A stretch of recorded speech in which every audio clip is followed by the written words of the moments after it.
the guys are here watching me on and they're making fun of me. But curling now enters the Sports Weekend spotlight.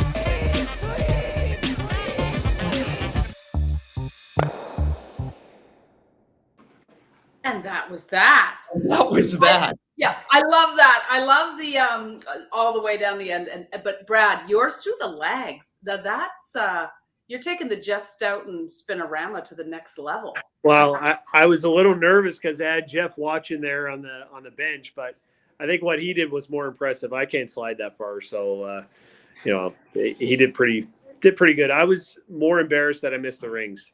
Oh, come on. The flag around about.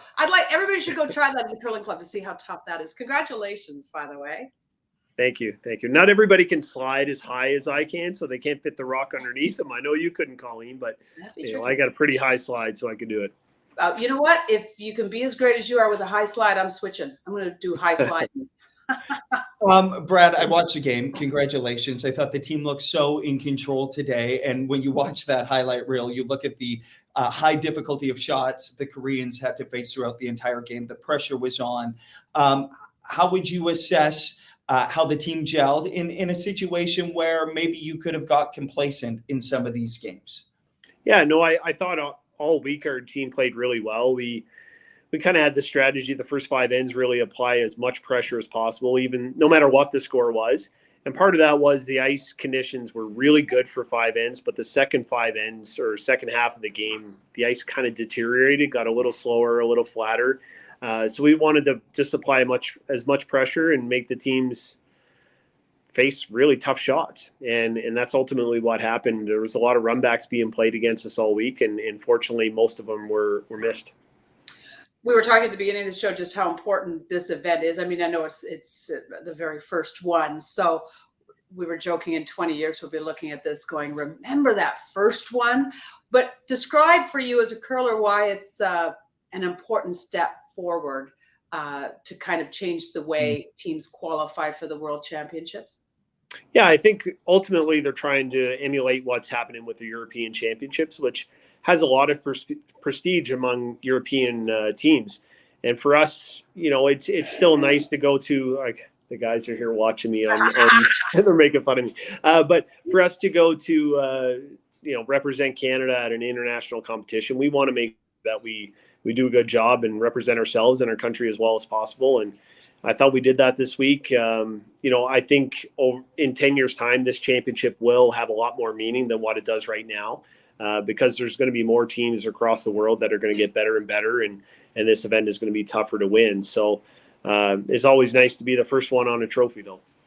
As you look at the comment from the great Jeff Stoughton saying Brad is my hero. So he's probably standing there that's now. Probably what they're laughing at right now in the side. So I'm a little distracted. I apologize. Wonderful to see Jules Ochar on the bench for yet another international title to his name as well. But we should also point out the young Nathan Young. Brad, I interviewed him at the Youth Olympics in Lausanne. I was struck by his poise and the way he carried himself. He got a chance to be on the ice with your team this week, and then I saw the post-game interviews, and he was as well-spoken as I remembered. How important was it for you to get a young man from Newfoundland and Labrador and the Canadian colors in an international event? Yeah, it's important, but more importantly for us, he was able to help make the week easier for us. He took on a lot of duties off the ice, which made our lives easier, and also gave us a chance to get a bit of a rest. My hip was acting up early in the week, so I was able to take myself out of the lineup and knew that I had a lot of confidence in him going in and the rest of the team that they can, continue the game the way we should. And then later on in the week, we gave EJ a break and Jeff a break. So, over the course of a long week, that pays dividends. And so he was a big part of our win this week, and we certainly appreciate it. Nice. Oh, tell Jeff we're sorry Laura didn't win today. But we also love the other Cinderella story too. Tell us about the hip.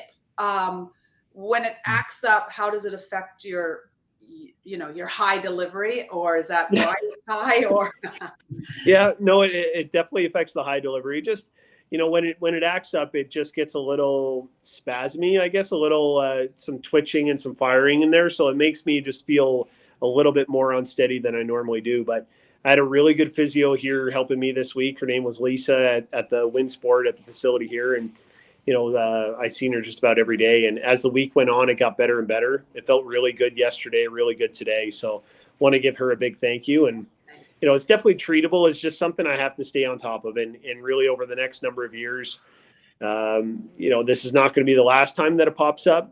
But as long as I manage it, I'll be able to make some shots. As long as it doesn't pop out. And I think you're only 95% today, wasn't he, Devin? What was he? I wouldn't have been that high, but No, I made enough, and fortunately, my team played really good today. And yeah, I didn't have to make many tough shots because the guys played so well, and we were able to apply that pressure and force them into really tough shots. Let's talk about that chemistry. I've spent a lot of time with your team over the years, and I know when Team Gushue is firing, you're communicating very well. EJ's in the mix now. Where would you say you're at in terms of how you're communicating on the ice? Because he seems to have fit right in, Brad. Yeah, I think we're way ahead of where I thought we would be at this point. I think he's fitting really well from a communication standpoint. Off the ice, we get along really well.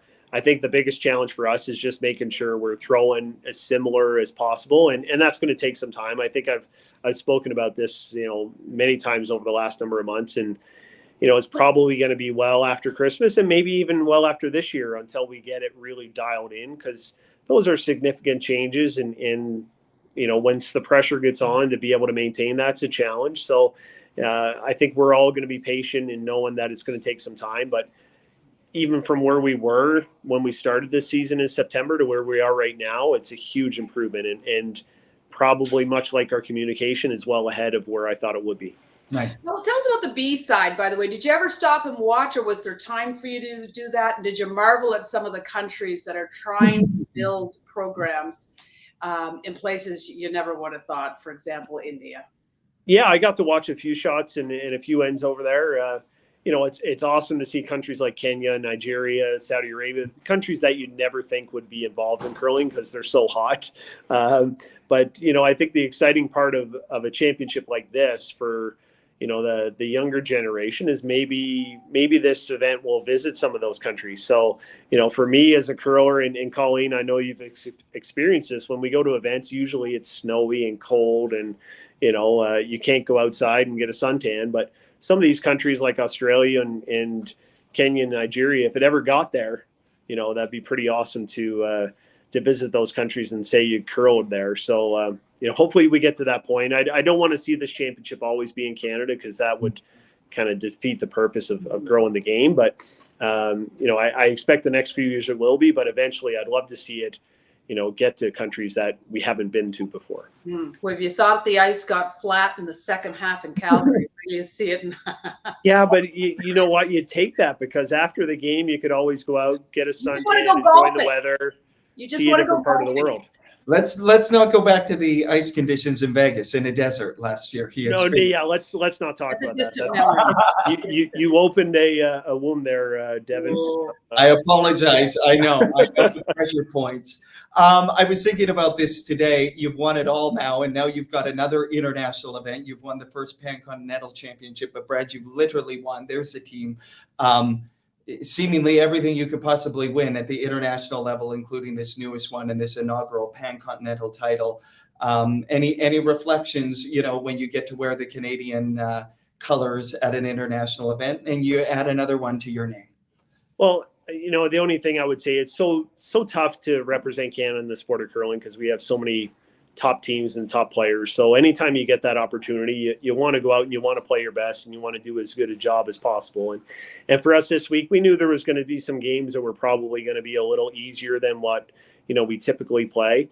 But we wanted to make sure we went out there and played the way, Team Gushue normally plays. And that's one thing I would say I'm probably most proud of this week, is that we treated this like any other event and we played like any other event. And our percentages were pretty high, for certainly the caliber of competition that we played. And I'm not saying that's every team, because obviously a team like Dropkin and Korea and Japan were certainly high caliber teams. But, we played at a high level all week, and that's something I'm proud of. Nice stuff. Yeah, because sometimes that's hard to bring all the time, but you guys seem to bring it all the time. Whatever the formula is, don't change a thing. Right down to the hip. It worked. Thanks for joining us. Always good to see you, Brad. The rest of the room say congratulations. All right. Thanks, guys. Take care. Thanks, Brad. Safe travels home.